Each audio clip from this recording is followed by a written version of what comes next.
संत मरकुस दी अंजील उहदा 3 बाब। ਉਹ ਫਿਰ ਸਿਨਾਗੋਗ ਵਿੱਚ ਦਾਖਲ ਹੋਇਆ। ਉੱਥੇ ਇੱਕ ਆਦਮੀ ਸੀ ਜਿਸ ਦਾ ਇੱਕ ਹੱਥ ਸੁੱਕਾ ਹੋਇਆ ਸੀ।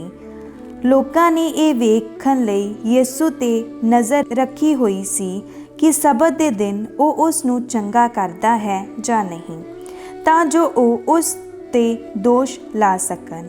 ਉਸ ਨੇ ਸੁੱਕੇ ਹੱਥ ਵਾਲੇ ਆਦਮੀ ਨੂੰ ਕਿਹਾ, ਉਰਾ ਆ। ਫਿਰ ਉਸ ਨੇ ਲੋਕਾਂ ਨੂੰ ਕਿਹਾ, ਸਬਤ ਦੇ ਦਿਨ ਭਲਾਈ ਕਰਨਾ ਜਾਇਜ਼ ਹੈ ਜਾਂ ਹਾਨੀ ਕਰਨਾ, ਜਾਨ ਬਚਾਉਣਾ ਜਾਂ ਜਾਨ ਗਵਾਉਣਾ। ਪਰ ਉਹ ਸਾਰੇ ਚੁੱਪ ਰਹੇ। ਉਹਨਾਂ ਦੇ ਦਿਲਾਂ ਦੀ ਕਠੋਰਤਾ ਕਾਰਨ ਦੁਖੀ ਹੋ ਕੇ ਯਿਸੂ ਨੇ ਗੁੱਸੇ ਨਾਲ ਉਹਨਾਂ ਵੱਲ ਵੇਖਿਆ ਅਤੇ ਉਸ ਆਦਮੀ ਨੂੰ ਕਿਹਾ, ਆਪਣਾ ਹੱਥ ਅੱਗੇ ਵਧਾ। ਉਸਨੇ ਹੱਥ ਅੱਗੇ ਵਧਾਇਆ ਅਤੇ ਉਸ ਦਾ ਹੱਥ ਚੰਗਾ ਹੋ ਗਿਆ। ਫਰੀਸੀ ਬਾਹਰ ਚਲੇ ਗਏ ਅਤੇ ਤੁਰੰਤ ਹੇਰੋਦੀਆਂ ਨਾਲ ਮਿਲ ਕੇ ਉਸ ਦੇ ਖਿਲਾਫ ਸਾਜ਼ਿਸ਼ ਰਚਣ ਲੱਗੇ ਕਿ ਕਿਸ ਤਰ੍ਹਾਂ ਉਸ ਨੂੰ ਨਾਸ਼ ਕੀਤਾ ਜਾਵੇ। ਯਿਸੂ ਆਪਣੇ ਚੇਲਿਆਂ ਦੇ ਨਾਲ ਸਾਗਰ ਵੱਲ ਚਲਾ ਗਿਆ ਅਤੇ ਗਲੀਲ ਤੋਂ ਇੱਕ ਵੱਡੀ ਭੀੜ ਉਸ ਦੇ ਪਿੱਛੇ ਚੱਲ ਪਈ। ਯਹੂਦੀ, ਯਰੂਸ਼ਲਮ, ਇਦਯੂਮੀ, ਯਰਦਨ ਦੇ ਉਸੇ ਪਾਰੋਂ ਅਤੇ ਤੀਰੂ ਦੇ ਸਿਦੋਨਾ ਦੇ ਆਲੇ ਦੁਆਲੇ ਤੋਂ ਵੀ ਇੱਕ ਵੱਡੀ ਭੀੜ ਉਹ ਸਭ ਜੋ ਉਸਨੇ ਕੀਤਾ ਸੀ ਸੁਣ ਕੇ ਉਸ ਦੇ ਕੋਲ ਆਈ। ਭੀੜ ਦੇ ਕਾਰਨ ਉਸਨੇ ਆਪਣੇ ਚੇਲਿਆਂ ਨੂੰ ਕਿਹਾ ਕਿ ਉਹ ਉਸ ਦੇ ਲਈ ਇੱਕ ਕਿਸ਼ਤੀ ਤਿਆਰ ਰੱਖਣ ਕਿ ਕਿਤੇ ਲੋਕ ਉਸ ਨੂੰ ਮਿਧ ਨਾ ਦੇਣ, ਕਿਉਂਕਿ ਉਸਨੇ ਬਹੁਤ ਸਾਰਿਆਂ ਨੂੰ ਚੰਗਾ ਕੀਤਾ ਸੀ ਅਤੇ ਇਸ ਲਈ ਉਹ ਸਾਰੇ ਜਿਹੜੇ ਬਿਮਾਰ ਸਨ ਉਸ ਨੂੰ ਛੂਹਣ ਲਈ ਉਸ ਉੱਤੇ ਡਿੱਗ ਪੈਂਦੇ ਸਨ। ਅਸ਼ੁੱਧ ਆਤਮਾਵਾਂ ਜਦੋਂ ਵੀ ਉਸ ਨੂੰ ਵੇਖਦੀਆਂ ਸਨ ਤਾਂ ਉਹ ਉਸ ਦੇ ਸਾਹਮਣੇ ਡਿੱਗ ਪੈਂਦੀਆਂ ਸਨ ਅਤੇ ਪੁਕਾਰਦੀਆਂ ਸਨ, ਤੂੰ ਖੁਦਾ ਦਾ ਪੁੱਤਰ ਹੈ। ਉਸ ਨੇ ਉਹਨਾਂ ਨੂੰ ਸਖਤੀ ਨਾਲ ਹੁਕਮ ਦਿੱਤਾ ਕਿ ਉਹ ਉਸ ਨੂੰ ਪ੍ਰਗਟ ਨਾ ਕਰਨ। ਯਿਸੂ ਪਹਾੜ ਉੱਤੇ ਚੜ੍ਹ ਗਿਆ ਅਤੇ ਉਹਨਾਂ ਨੂੰ ਆਪਣੇ ਕੋਲ ਬੁਲਾਇਆ, ਜਿਨ੍ਹਾਂ ਨੂੰ ਉਸ ਨੇ ਚਾਹਿਆ ਅਤੇ ਉਸ ਦੇ ਕੋਲ ਆਏ। ਉਸ ਨੇ 12 ਨੂੰ ਥਾਪਿਆ, ਜਿਨ੍ਹਾਂ ਨੂੰ ਉਸ ਨੇ ਰਸੂਲ ਨਾਮ ਦਿੱਤਾ ਕਿ ਉਹ ਉਸ ਦੇ ਨਾਲ ਰਹਿਣ ਅਤੇ ਵਚਨ ਦਾ ਪ੍ਰਚਾਰ ਕਰਨ ਲਈ ਘੱਲੇ ਜਾਣ ਅਤੇ ਭੂਤਾਂ ਨੂੰ ਕੱਢਣ ਦਾ ਅਧਿਕਾਰ ਵੀ ਰੱਖਣ। ਸੋ ਉਸ ਨੇ 12 ਨੂੰ ਥਾਪਿਆ, ਸੀਮੋਨ ਜਿਸ ਦਾ ਨਾਮ ਉਸ ਨੇ ਪਤਰਸ ਰੱਖਿਆ, ਜਬਦੀ ਦਾ ਪੁੱਤਰ ਯਾਕੂਬ ਅਤੇ ਯਾਕੂਬ ਦਾ ਭਰਾ ਯਹੂਨਾ, ਜਿਨ੍ਹਾਂ ਦਾ ਉਪਨਾਮ ਉਸ ਨੇ ਬੋਆਨੇਰਗੇਸ ਰੱਖਿਆ, ਅਰਥਾਤ ਗਰਜ ਦੇ ਪੁੱਤਰ, ਅੰਦਰਿਆਸ, ਫਿਲਪੀਆਂ, ਬਰਥੋਲੋਮੀ, ਮੱਤੀ, ਥੋਮਾ, ਹਲਫਈ ਦਾ ਪੁੱਤਰ ਯਾਕੂਬ, ਥੱਦੇਉਸ, ਸਿਮੋਨ ਕਨਾਨੀ ਅਤੇ ਯਹੂਦਾ ਇਸਕਰਿਓਤੀ ਜਿਸ ਨੇ ਉਸ ਦਾ ਵਿਸ਼ਵਾਸਘਾਤ ਕੀਤਾ। ਫਿਰ ਉਹ ਘਰ ਵਿੱਚ ਆਇਆ ਅਤੇ ਭੀੜ ਫਿਰ ਉੱਥੇ ਇਕੱਠੀ ਹੋ ਗਈ, ਇਸ ਕਰਕੇ ਉਹ ਭੋਜਨ ਵੀ ਨਾ ਕਰ ਸਕੇ। ਜਦ ਉਸ ਦੇ ਘਰ ਵਾਲਿਆਂ ਨੇ ਇਸ ਬਾਰੇ ਸੁਣਿਆ ਤਾਂ ਉਸ ਨੂੰ ਵਰਜਨ ਲਈ ਬਾਹਰ ਨਿਕਲੇ, ਕਿਉਂਕਿ ਲੋਕ ਕਹਿੰਦੇ ਸਨ ਉਸ ਦਾ ਦਿਮਾਗ ਟਿਕਾਣੇ ਨਹੀਂ ਹੈ।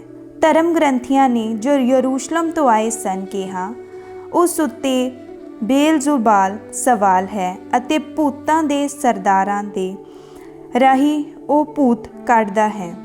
ਉਸ ਨੇ ਉਹਨਾਂ ਨੂੰ ਆਪਣੇ ਕੋਲ ਸੱਦਿਆ ਅਤੇ ਤਮਸੀਲਾਂ ਰਾਹੀਂ ਉਹਨਾਂ ਨੂੰ ਕਿਹਾ, ਸ਼ੈਤਾਨ ਕਿਸ ਤਰ੍ਹਾਂ ਸ਼ੈਤਾਨ ਨੂੰ ਕੱਢ ਸਕਦਾ ਹੈ। ਜੇਕਰ ਕਿਸੇ ਰਾਜ ਵਿੱਚ ਫੁੱਟ ਪੈ ਜਾਵੇ ਤਾਂ ਉਹ ਰਾਜ ਕਾਇਮ ਨਹੀਂ ਰਹਿ ਸਕਦਾ। ਜੇਕਰ ਕਿਸੇ ਘਰ ਵਿੱਚ ਫੁੱਟ ਪੈ ਜਾਵੇ ਤਾਂ ਉਹ ਘਰ ਕਾਇਮ ਨਹੀਂ ਰਹਿ ਸਕਦਾ। ਜੇਕਰ ਸ਼ੈਤਾਨ ਆਪਣੇ ਹੀ ਵਿਰੁੱਧ ਬਗਾਵਤ ਕਰਦਾ ਹੈ ਅਤੇ ਵੱਢਿਆ ਜਾਂਦਾ ਹੈ ਤਾਂ ਉਹ ਕਾਇਮ ਨਹੀਂ ਰਹਿ ਸਕਦਾ, ਸਗੋਂ ਉਸ ਦਾ ਅੰਤ ਆ ਗਿਆ। ਪਰ ਕੋਈ ਵੀ ਇਸ ਤਾਕਤਵਰ ਆਦਮੀ ਦੇ ਘਰ ਵਿੱਚ ਵੜ ਕੇ ਉਸ ਦਾ ਮਾਲ ਲੁੱਟ ਨਹੀਂ ਸਕਦਾ ਜਦੋਂ ਤੱਕ ਉਹ ਪਹਿਲਾਂ ਉਸ ਤਾਕਤਵਰ ਆਦਮੀ ਨੂੰ ਬੰਨ੍ਹ ਨਾ ਲਵੇ। ਫਿਰ ਜ਼ਰੂਰ ਉਸ ਦਾ ਘਰ ਲੁੱਟਿਆ ਜਾ ਸਕਦਾ ਹੈ। ਮੈਂ ਤੁਹਾਨੂੰ ਸੱਚ ਕਹਿੰਦਾ ਹਾਂ, ਮਨੁੱਖ ਦੇ ਸਾਰੇ ਪਾਪ ਮਾਫ਼ ਕੀਤੇ ਜਾਣਗੇ ਅਤੇ ਜੋ ਵੀ ਕੁਫਰ ਬੋਲਦੇ ਹਨ, ਪਰ ਜੋ ਕੋਈ ਰੂਪਾਕ ਦੇ ਵਿਰੁੱਧ ਕੁਫਰ ਬੋਲਦਾ ਹੈ ਉਸ ਨੂੰ ਕਦੀ ਵੀ ਮਾਫ਼ੀ ਨਹੀਂ ਮਿਲੇਗੀ, ਸਗੋਂ ਉਹ ਅਨੰਤ ਪਾਪ ਦਾ ਕਸੂਰਵਾਰ ਹੈ, ਕਿਉਂਕਿ ਉਸਨੇ ਕਿਹਾ ਸੀ ਉਸ ਵਿੱਚ ਇੱਕ ਬਦਰੂ ਹੈ। ਫਿਰ ਉਸਦੀ ਮਾਂ ਅਤੇ ਉਸਦੇ ਭਰਾ ਆਏ।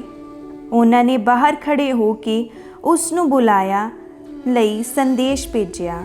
ਭੀੜ ਉਸ ਦੇ ਆਲੇ ਦੁਆਲੇ ਬੈਠੀ ਹੋਈ ਸੀ।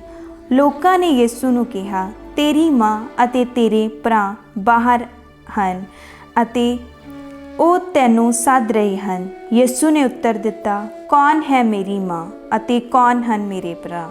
ਫਿਰ ਉਸਨੇ ਆਪਣੇ ਚਾਰ ਚੁਫੇਰੇ ਬੈਠੇ ਲੋਕਾਂ ਵੱਲ ਵੇਖ ਕੇ ਕਿਹਾ, ਇਹ ਹਨ ਮੇਰੀ ਮਾਂ ਅਤੇ ਮੇਰੇ ਭਰਾ।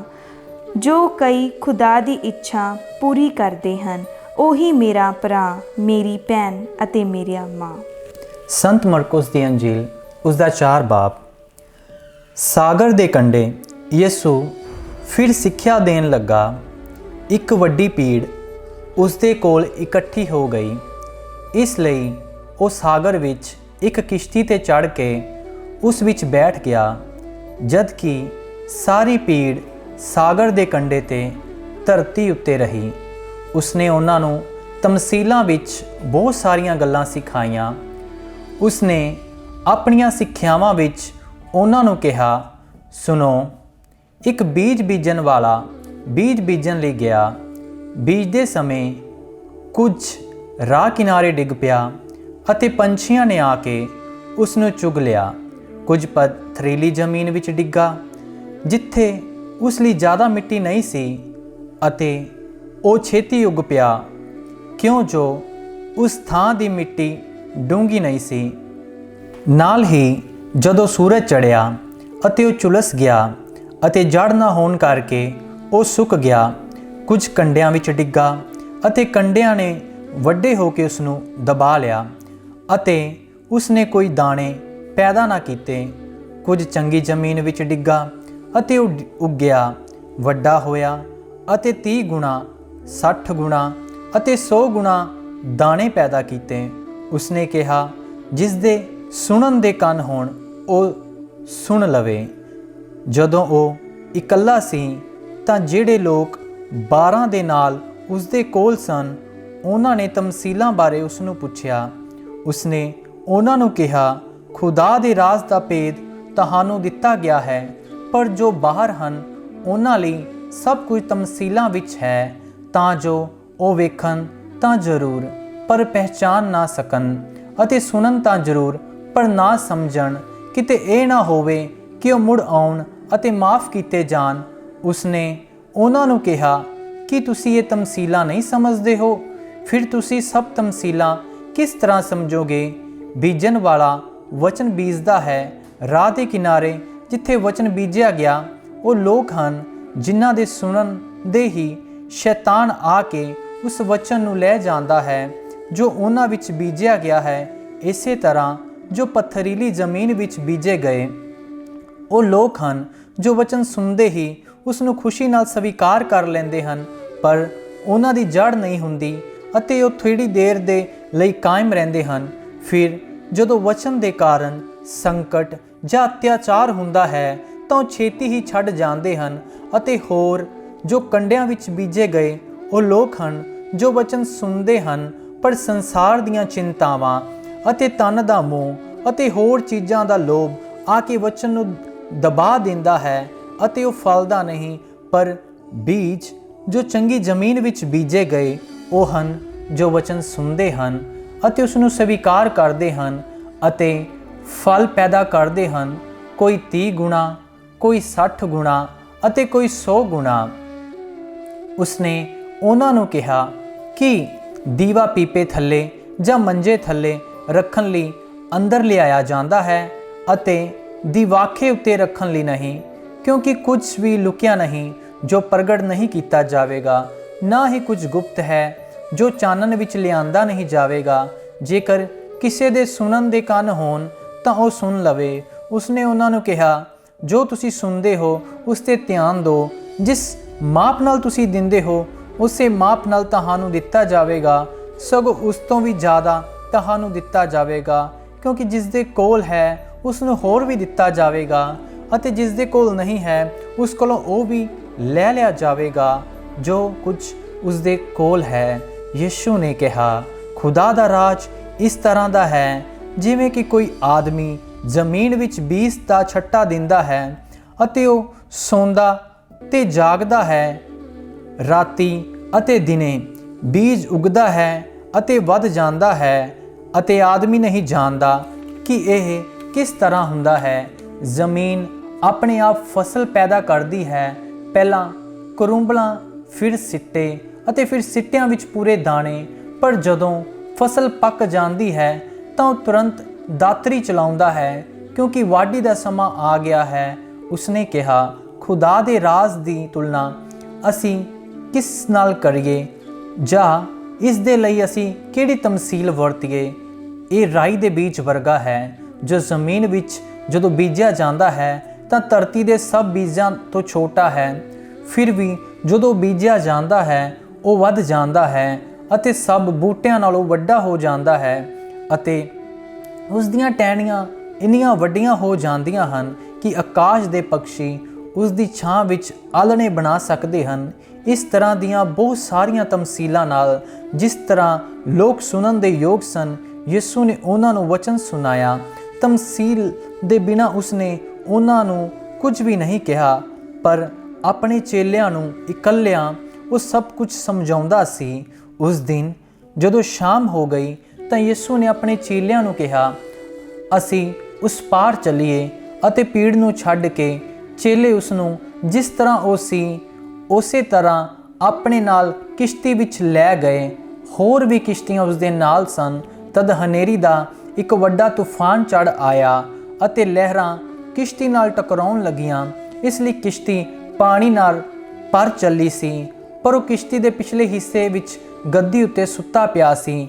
ਚੇਲਿਆਂ ਨੇ ਉਸ ਨੂੰ ਜਗਾਇਆ ਅਤੇ ਕਿਹਾ, ਗੁਰੂ ਜੀ, ਤੁਹਾਨੂੰ ਕੋਈ ਫਿਕਰ ਨਹੀਂ ਕਿ ਅਸੀਂ ਡੁੱਬ ਰਹੇ ਹਾਂ? ਉਹ ਜਾਗ ਗਿਆ ਅਤੇ ਉਸਨੇ ਹਵਾ ਨੂੰ ਡਾਂਟਿਆ ਅਤੇ ਸਮੁੰਦਰ ਨੂੰ ਕਿਹਾ, ਸ਼ਾਂਤ ਹੋ, ਥੰਮ ਜਾ। ਹਵਾ ਬੰਦ ਹੋ ਗਈ ਅਤੇ ਸਭ ਸ਼ਾਂਤ ਹੋ ਗਿਆ। ਉਸਨੇ ਉਹਨਾਂ ਨੂੰ ਕਿਹਾ, ਤੁਸੀਂ ਕਿਉਂ ਡਰਦੇ ਸੋ? ਕੀ ਤੁਹਾਡੇ ਵਿੱਚ ਅਜੇ ਵੀ ਈਮਾਨ ਨਹੀਂ ਹੈ? ਉਹ ਖੌਫ ਨਾਲ ਭਰ ਗਏ ਅਤੇ ਆਪਸ ਵਿੱਚ ਕਹਿਣ ਲੱਗੇ, ਆਖਰ ਇਹ ਕੌਣ ਹੈ ਜੋ ਹਵਾ ਅਤੇ ਸਮੁੰਦਰ ਵੀ ਇਸ ਦਾ ਹੁਕਮ ਮੰਨਦੇ ਹਨ? ਉਹ ਸਾਗਰ ਦੇ ਦੂਜੇ ਪਾਸੇ ਗਰਸੇਨੀਆਂ ਦੇ ਇਲਾਕੇ ਵਿੱਚ ਪਹੁੰਚ ਗਏ। ਜਦੋਂ ਕਿਸ਼ਤੀ ਵਿੱਚੋਂ ਬਾਹਰ ਨਿਕਲਿਆ ਤਾਂ ਇੱਕ ਆਦਮੀ ਜਿਸ ਵਿੱਚ ਅਸ਼ੁੱਧ ਆਤਮਾ ਸੀ ਕਬਰ ਵਿੱਚੋਂ ਨਿਕਲ ਕੇ ਉਸ ਨੂੰ ਮਿਲਿਆ। ਉਹ ਆਦਮੀ ਕਬਰਾਂ ਵਿੱਚ ਰਹਿੰਦਾ ਸੀ ਅਤੇ ਹੁਣ ਕੋਈ ਵੀ ਉਸ ਨੂੰ ਬੰਨ੍ਹ ਨਹੀਂ ਸਕਦਾ ਸੀ, ਸੰਗਲਾਂ ਨਾਲ ਵੀ ਨਹੀਂ, ਕਿਉਂਕਿ ਉਹ ਅਕਸਰ ਬੇੜੀਆਂ ਤੇ ਸੰਗਲਾਂ ਨਾਲ ਬੰਨ੍ਹਿਆ ਗਿਆ ਸੀ। ਪਰ ਉਹ ਸੰਗਲਾਂ ਨੂੰ ਝਟਕੇ ਨਾਲ ਤੋੜ ਦਿੰਦਾ ਸੀ ਅਤੇ ਬੇੜੀਆਂ ਨੂੰ ਟੁਕੜੇ-ਟੁਕੜੇ ਕਰ ਦਿੰਦਾ ਸੀ। ਉਸ ਨੂੰ ਕਾਬੂ ਕਰਨ ਵਿੱਚ ਕਿਸੇ ਕੋਲ ਵੀ ਤਾਕਤ ਨਹੀਂ ਸੀ। ਉਹ ਹਮੇਸ਼ਾ ਰਾਤ ਦਿਨ ਕਬਰਾਂ ਵਿੱਚ ਅਤੇ ਪਹਾੜਾਂ ਉੱਤੇ ਚੀਕਾਂ ਮਾਰਦਾ ਅਤੇ ਪੱਥਰਾਂ ਨਾਲ ਆਪਣੇ ਆਪ ਨੂੰ ਜ਼ਖਮੀ ਕਰਦਾ ਰਹਿੰਦਾ ਸੀ। ਜਦੋਂ ਉਸਨੇ ਦੂਰ ਤੋਂ ਹੀ ਯਿਸੂ ਨੂੰ ਵੇਖਿਆ ਤਾਂ ਉਹ ਦੌੜ ਆਇਆ ਅਤੇ ਉਸਦੇ ਅੱਗੇ ਡਿੱਗ ਕੇ ਉਸ ਨੂੰ ਸਿਜਦਾ ਕੀਤਾ ਅਤੇ ਉਸਨੇ ਉੱਚੀ ਆਵਾਜ਼ ਨਾਲ ਚੀਕ ਕੇ ਕਿਹਾ, ਯਿਸੂ, ਸਰਬ ਉੱਚ ਖੁਦਾ ਦੇ ਬੇਟੇ, ਤੁਹਾਨੂੰ ਸਾਡੇ ਨਾਲ ਕੀ ਕੰਮ? ਖੁਦਾ ਦੀ ਸਹੁੰ ਪਾ ਕੇ ਮੈਂ ਤੁਹਾਨੂੰ ਕਹਿੰਦਾ ਹਾਂ, ਮੈਨੂੰ ਤੰਗ ਨਾ ਕਰੋ। ਕਿਉਂਕਿ ਯਿਸੂ ਨੇ ਉਸ ਨੂੰ ਕਿਹਾ ਸੀ, ਅਸ਼ੁੱਧ ਆਤਮਾ ਇਸ ਆਦਮੀ ਵਿੱਚੋਂ ਨਿਕਲ ਆ। ਯਿਸੂ ਨੇ ਉਸ ਤੋਂ ਪੁੱਛਿਆ, ਤੇਰਾ ਕੀ ਨਾਮ ਹੈ? ਉਸਨੇ ਉੱਤਰ ਦਿੱਤਾ, ਮੇਰਾ ਨਾਮ ਹੈ ਲਸ਼ਕਰ, ਕਿਉਂਕਿ ਅਸੀਂ ਬਹੁਤ ਹਾਂ। ਉਸਨੇ ਗਿੜਗਿੜਾ ਕੇ ਬੇਨਤੀ ਕੀਤੀ ਅਤੇ ਉਹਨਾਂ ਨੂੰ ਉਸ ਇਲਾਕੇ ਵਿੱਚੋਂ ਬਾਹਰ ਨਾ ਕੱਢੇ। ਉਸ ਸਮੇਂ ਉੱਥੇ ਪਹਾੜ ਦੀ ਢਲਾਨ ਉੱਤੇ ਸੂਰਾਂ ਦਾ ਇੱਕ ਵੱਡਾ ਝੁੰਡ ਚੱਲ ਰਿਹਾ ਸੀ। ਅਸ਼ੁੱਧ ਆਤਮਾਵਾਂ ਨੇ ਉਸ ਦੇ ਅੱਗੇ ਮਿੰਨਤ ਕੀਤੀ, ਸਾਨੂੰ ਸਰਾਂ ਵਿੱਚ ਘੱਲ ਦਿਓ ਤਾਂ ਜੋ ਅਸੀਂ ਉਹਨਾਂ ਵਿੱਚ ਜਾ ਵੜੀਏ। ਇਸ ਲਈ ਉਸਨੇ ਉਹਨਾਂ ਨੂੰ ਇਹ ਛੂਟ ਦੇ ਦਿੱਤੀ। ਅਸ਼ੁੱਧ ਆਤਮਾਵਾਂ ਵਿੱਚੋਂ ਬਾਹਰ ਨਿਕਲ ਕੇ ਸੂਰਾਂ ਵਿੱਚ ਜਾ ਵੜੀਆਂ ਅਤੇ ਉਹ ਝੁੰਡ ਜਿਹੜਾ ਗਿਣਤੀ ਵਿੱਚ ਲਗਭਗ 2000 ਸੀ, ਤੇਜ਼ੀ ਨਾਲ ਉੱਚੇ ਕੰਢੇ ਤੋਂ ਸਾਗਰ ਵਿੱਚ ਜਾ ਡਿੱਗਾ ਅਤੇ ਸਮੁੰਦਰ ਵਿੱਚ ਡੁੱਬ ਕੇ ਮਰ ਗਿਆ। ਸੂਰ ਚਰਾਉਣ ਵਾਲੇ ਭੱਜ ਗਏ ਅਤੇ ਉਹਨਾਂ ਨੇ ਸ਼ਹਿਰ ਅਤੇ ਪਿੰਡਾਂ ਦੇ ਇਲਾਕਿਆਂ ਵਿੱਚ ਇਸ ਬਾਰੇ ਜਾ ਦੱਸਿਆ। ਲੋਕ ਇਹ ਸਭ ਜੋ ਵਾਪਰਿਆ ਸੀ ਵੇਖਣ ਲਈ ਆਏ। ਉਹ ਯਿਸੂ ਕੋਲ ਆਏ ਅਤੇ ਉਹਨਾਂ ਨੇ ਭੂਤ ਚੰਬੜੇ ਆਦਮੀ ਨੂੰ, ਜਿਸ ਵਿੱਚ ਪਹਿਲਾਂ ਅਸ਼ੁੱਧ ਆਤਮਾਵਾਂ ਦਾ ਲਸ਼ਕਰ ਸੀ, ਕੱਪੜੇ ਪਾਏ ਹੋਏ ਅਤੇ ਆਪਣੇ ਹੋਸ਼ ਹਵਾਸ ਵਿੱਚ ਉੱਥੇ ਬੈਠੇ ਨੂੰ ਵੇਖਿਆ ਅਤੇ ਉਹ ਡਰ ਗਏ ਸਨ। ਜਿਨ੍ਹਾਂ ਨੇ ਇਹ ਘਟਨਾ ਵੇਖੀ ਸੀ ਉਹਨਾਂ ਨੇ ਲੋਕਾਂ ਨੂੰ ਦੱਸਿਆ ਕਿ ਭੂਤ ਚੰਬੜੇ ਆਦਮੀ ਅਤੇ ਸੂਰਾਂ ਨਾਲ ਕੀ ਵਾਪਰਿਆ ਸੀ। ਤਦ ਲੋਕ ਯਿਸੂ ਅੱਗੇ ਬੇਨਤੀ ਕਰਨ ਲੱਗੇ ਕਿ ਉਹ ਉਹਨਾਂ ਦੇ ਖੇਤਰ ਵਿੱਚ ਚਲਿਆ ਜਾਵੇ। ਜਦੋਂ ਕਿਸ਼ਤੀ ਵਿੱਚ ਚੜ੍ਹ ਰਿਹਾ ਸੀ ਤਾਂ ਉਸ ਆਦਮੀ ਨੇ, ਜਿਸ ਨੂੰ ਭੂਤ ਚੰਬੜੇ ਹੋਏ ਸਨ, ਉਸ ਦੇ ਅੱਗੇ ਬੇਨਤੀ ਕੀਤੀ ਕਿ ਉਹ ਉਸ ਨੂੰ ਆਪਣੇ ਨਾਲ ਰਹਿਣ ਦੇਵੇ, ਪਰ ਉਹ ਨਾ ਮੰਨਿਆ ਅਤੇ ਉਸ ਨੂੰ ਕਿਹਾ, ਤੂੰ ਆਪਣੇ ਘਰ ਆਪਣੇ ਲੋਕਾਂ ਕੋਲ ਜਾ ਅਤੇ ਉਹਨਾਂ ਨੂੰ ਦੱਸ ਕਿ ਪ੍ਰਭੂ ਨੇ ਤੇਰੇ ਲਈ ਕਿੰਨਾ ਵੱਡਾ ਕੰਮ ਕੀਤਾ ਹੈ ਅਤੇ ਉਸਨੇ ਕਿਸ ਤਰ੍ਹਾਂ ਤੇਰੇ ਲਈ ਦਇਆ ਕੀਤੀ ਹੈ। ਉਹ ਚਲਾ ਗਿਆ ਅਤੇ ਡੈਕਾਪੋਲਿਸ ਵਿੱਚ ਇਹ ਪ੍ਰਚਾਰ ਕਰਨ ਲੱਗਾ, ਯਿਸੂ ਨੇ ਉਸ ਦੇ ਲਈ ਕਿੰਨਾ ਵੱਡਾ ਕੰਮ ਕੀਤਾ ਹੈ ਅਤੇ ਸਾਰੇ ਲੋਕ ਹੈਰਾਨ ਰਹਿ ਗਏ। ਜਦੋਂ ਯਿਸੂ ਕਿਸ਼ਤੀ ਵਿੱਚ ਦੂਜੇ ਪਾਰ ਪਹੁੰਚਿਆ ਤਾਂ ਇੱਕ ਵੱਡੀ ਭੀੜ ਉਸ ਦੇ ਕੋਲ ਇਕੱਠੀ ਹੋ ਗਈ। ਉਹ ਸਮੁੰਦਰ ਦੇ ਲਾਗੇ ਸੀ।